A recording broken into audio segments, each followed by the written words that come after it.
Imaginez devoir prouver que votre propre enfant est bien le vôtre, sur votre propre pelouse. Cela semblait absurde pour cette mère, mais c'était la réalité. Le soleil était bas dans le ciel, projetant une douce lumière dorée sur les pelouses de Colton Springs, au Texas.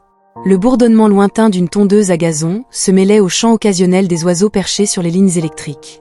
C'était le genre d'après-midi qui appelait à la sérénité, juste une mère et son enfant profitant de la tranquillité. Monique Harris tenait son fils de 2 ans, Ethan, sur sa hanche, le faisant doucement rebondir alors qu'elle se tenait sur le porche de leur modeste maison. Ses petits doigts étaient enroulés dans le tissu de son t-shirt, sa tête reposant contre son épaule alors qu'il laissait échapper un soupir de fatigue. C'était presque l'heure de la sieste, mais pour l'instant, il était heureux dans ses bras. Elle descendit les marches et marcha dans l'herbe, laissant la chaleur du soleil caresser sa peau tout en se balançant d'un côté à l'autre. Ethan laissa échapper un petit rire endormi, ses boucles blondes rebondissant à chaque mouvement. Monique sourit en écartant une mèche de cheveux de son front. « Tu deviens lourd, monsieur », taquina-t-elle. « Maman ne pourra plus te porter comme ça. » Ethan répondit par un babillage endormi, ses mots encore en formation, mais son amour était indéniable. De l'autre côté de la rue, un arroseur projetait des arcs d'eau scintillant au soleil. Quelques maisons plus loin, des enfants faisaient du vélo, leur rire porté par le vent. C'était le genre de quartier où les gens promenaient leurs chiens tranquillement le soir, où les lumières des porches clignotaient au moment où le soleil se couchait. Monique vivait ici depuis presque 3 ans maintenant. Elle connaissait la plupart des voisins, même si certains n'échangeaient que des sourires polis. Il y avait des barbecues dans les jardins en été, un concours de sculpture de citrouilles en automne et un concours de lumière de Noël à l'échelle de la communauté en hiver. Mais même dans un endroit comme celui-ci, où les familles se rassemblaient pour des fêtes de quartier et où les pères saluaient derrière leur tondeuse, Monique savait qu'elle était perçue différemment. Elle avait déjà ressenti des regards à l'épicerie, au cabinet du pédiatre, dans le parc, des regards furtifs vers Ethan puis vers elle, suivis d'un moment d'hésitation avant l'inévitable « Oh, est-il le vôtre ?» Elle ne laissait jamais transparaître ses sentiments, ne laissait jamais ces moments lui échapper. Elle élevait son fils avec amour, et c'était tout ce qui comptait. Alors qu'elle se tenait dans l'herbe, berçant doucement Ethan, elle laissa échapper un soupir de contentement. Pour l'instant, c'était juste elle et son petit garçon, enveloppés dans une bulle de chaleur et d'amour tranquille. Mais de l'autre côté de la rue, quelqu'un observait par la fenêtre de sa maison. Linda Whittaker tira le rideau juste assez pour voir sans se faire remarquer. Elle n'espionnait pas, du moins pas de la manière dont elle avait accusé quelqu'un d'autre d'espionner. Elle observait, ses yeux fixés sur Monique et le petit garçon blotti dans ses bras. Linda les avait déjà aperçus auparavant, des aperçus rapides, rien de plus. Elle avait déménagé dans ce quartier il y a 6 mois et, bien qu'elle ait échangé quelques mots avec certaines familles, elle n'avait jamais parlé à Monique. Mais quelque chose la dérangeait. Elle n'avait même pas réalisé qu'elle agrippait le bord du rideau jusqu'à ce que ses doigts commencent à lui faire mal. La femme dehors était noire, l'enfant dans ses bras ne l'était pas. Linda fronça les sourcils, déplaçant son poids d'un pied sur l'autre. Elle avait vécu assez longtemps pour faire confiance à son instinct, et quelque chose dans cette scène éveilla un murmure de doute en elle. Elle n'était pas du genre à ignorer ce qui semblait étrange. Peut-être était-elle la nourrice, raisonna-t-elle, ou peut-être gardait-elle les enfants d'une amie. Mais la façon dont Monique tenait l'enfant, la facilité avec laquelle il posait sa tête contre elle, la manière dont les petits doigts d'Ethan s'enroulaient dans sa chemise, comme s'il l'avait fait 1000 fois auparavant, ne laissait pas penser à un arrangement temporaire. Linda jeta un coup d'œil par-dessus son épaule vers l'horloge de la cuisine. Son mari Mark ne serait pas de retour avant 1 heure. Elle avait le temps d'agir. Elle laissa le rideau retomber et se dirigea vers le hall, attrapant son téléphone sur la console. Pendant un moment, elle hésita, se mordant l'intérieur de la joue. Appeler la police était une décision sérieuse. Elle n'était pas du genre à faire toute une histoire pour rien. Mais et si elle avait raison? Et si cet enfant n'appartenait pas à cette femme? Elle composa le numéro, son pouce hésitant au-dessus du bouton d'appel. Puis elle pensa aux nouvelles sur les enfants disparus, aux mères suppliant devant les caméras, leurs voix brisées alors qu'elles imploraient leur bébé de rentrer à la maison. Son cœur se serra. « Je ne sais pas si c'est une urgence », dit-elle lorsque le répartiteur décrocha. Sa voix était douce, hésitante, mais suffisamment ferme pour se sentir justifiée. « Mais il y a une femme devant ma maison, qui tient un enfant qui ne ressemble pas au sien. Je ne veux pas ignorer si quelque chose ne va pas. » Le répartiteur demanda plus de détails et Linda leur donna l'adresse, décrivant Monique et l'enfant. Elle insista sur le fait qu'elle n'accusait personne de quoi que ce soit, s'assurant simplement que l'appel se termine. Linda expira, frottant ses paumes contre son jean alors qu'elle jetait à nouveau un œil par la fenêtre. Monique était toujours là, berçant doucement l'enfant, complètement inconsciente qu'une voiture de police s'arrêterait sur le trottoir dans quelques minutes. Linda recula de la fenêtre, le poids de son acte pesant sur sa poitrine. Mais elle se dit que c'était la bonne chose à faire. Ça devait l'être. Monique venait de commencer à fredonner doucement une berceuse qui calmait toujours Ethan lorsqu'elle remarqua quelque chose du coin de l'œil. Une voiture de police noire et blanche tourna dans la rue. Au début, elle n'y pensa pas beaucoup, peut-être répondait-il à un appel quelques maisons plus loin. Mais lorsque la voiture s'arrêta juste devant sa maison, son estomac se serra. Ethan s'agita dans ses bras, se déplaçant contre sa poitrine, ressentant son changement de posture. 2 officiers sortirent.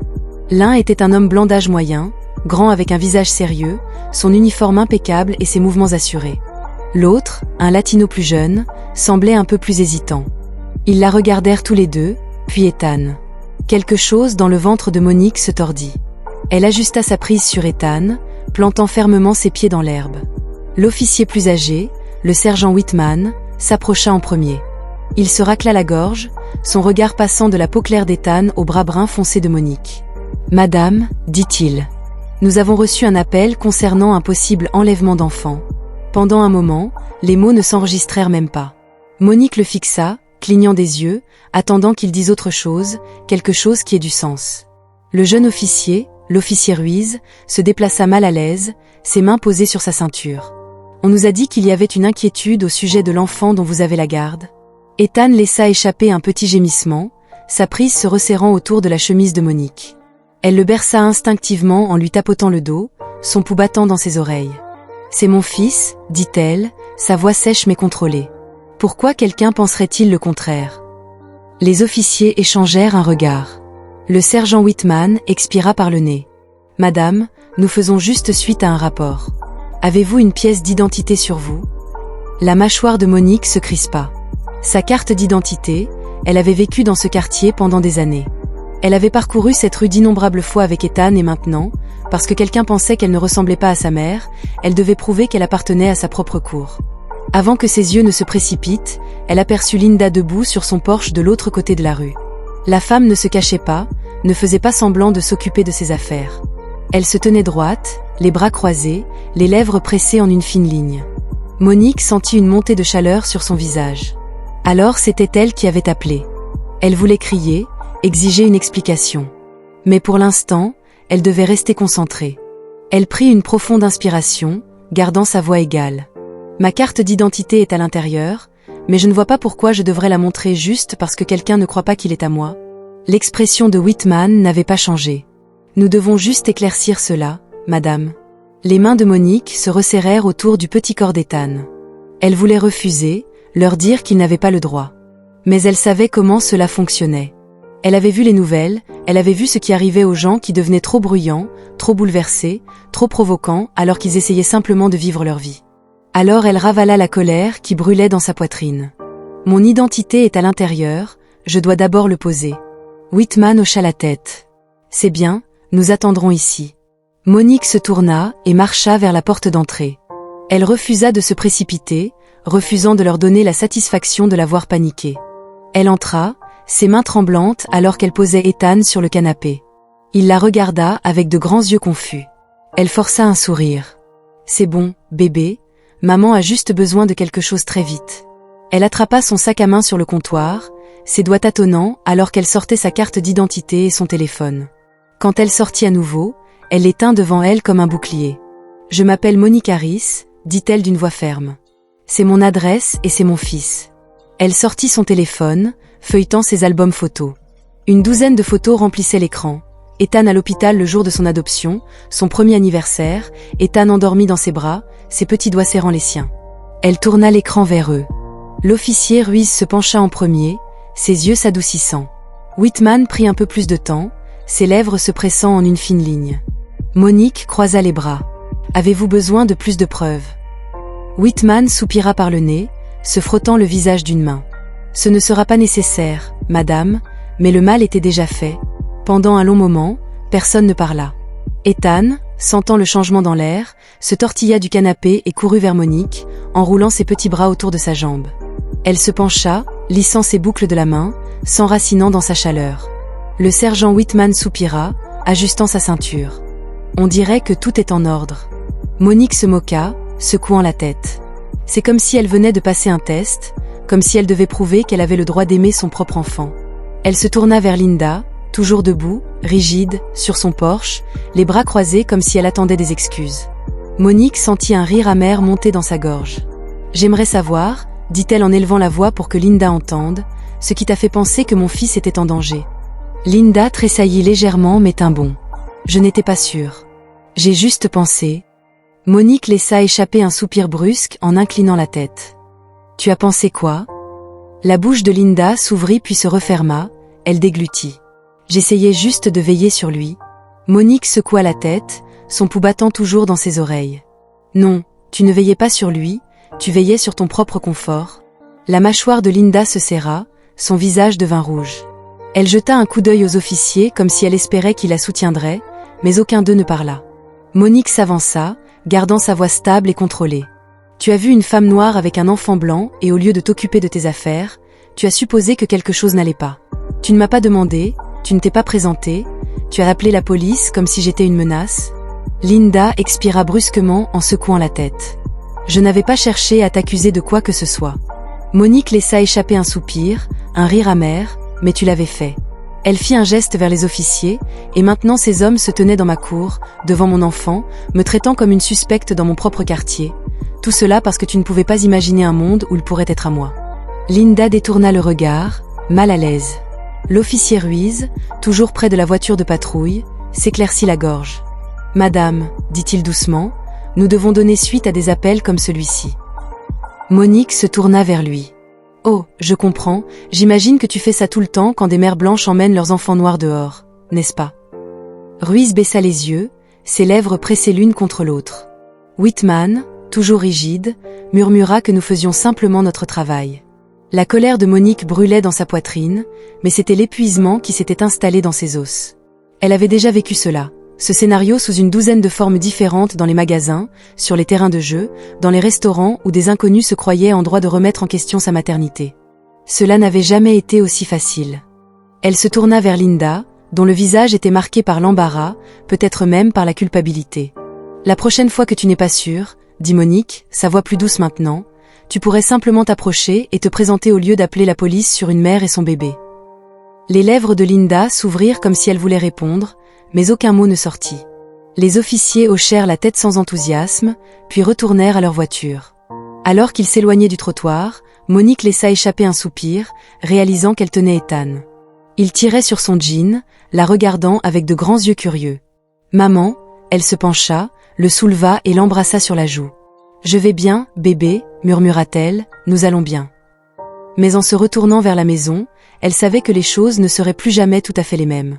Monique ferma la porte d'entrée derrière elle et s'appuya contre elle en expirant lentement.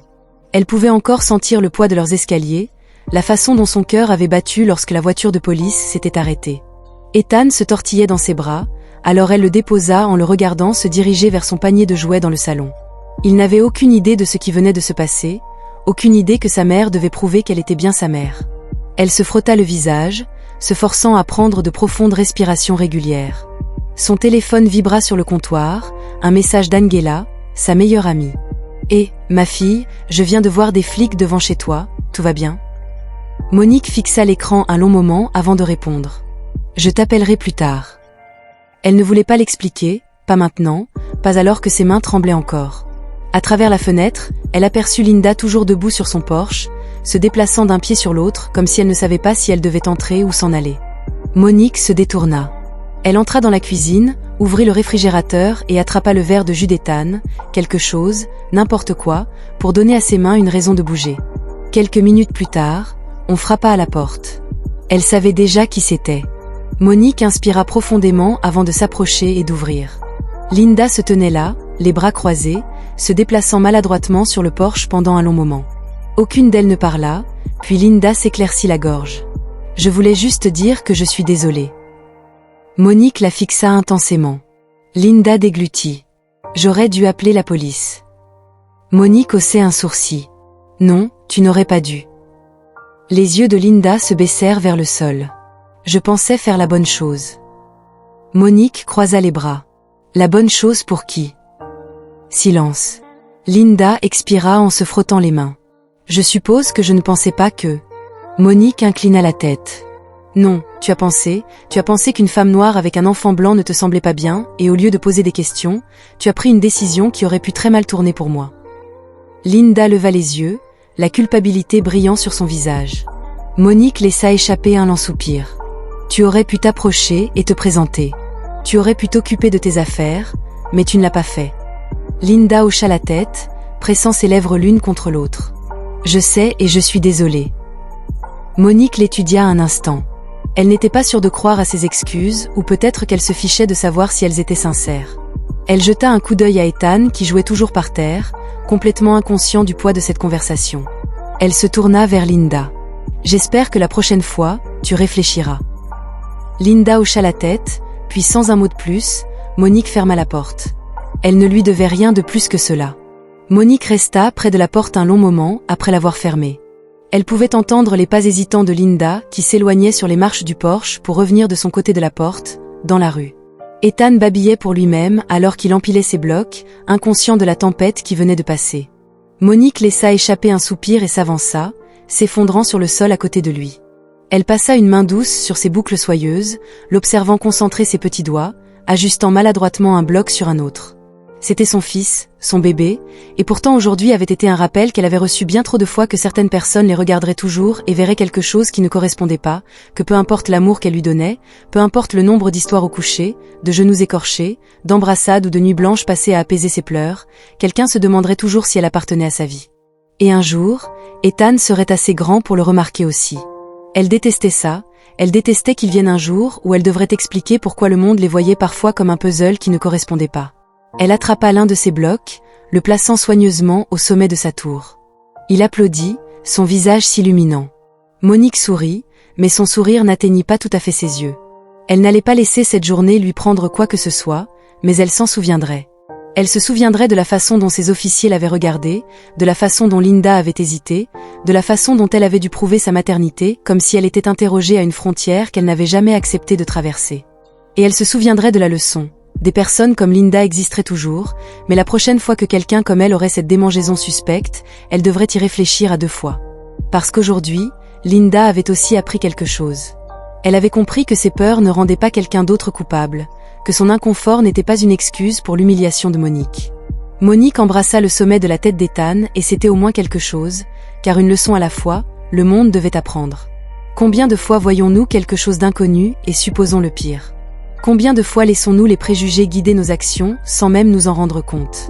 Avant de prendre une décision, avant de porter un jugement, avant de laisser la suspicion remplacer le bon sens, faisons une pause, réfléchissons, remettons-nous en question. Parce que la vie de quelqu'un, sa dignité et sa paix ne devraient jamais être des dommages collatéraux pour vos suppositions.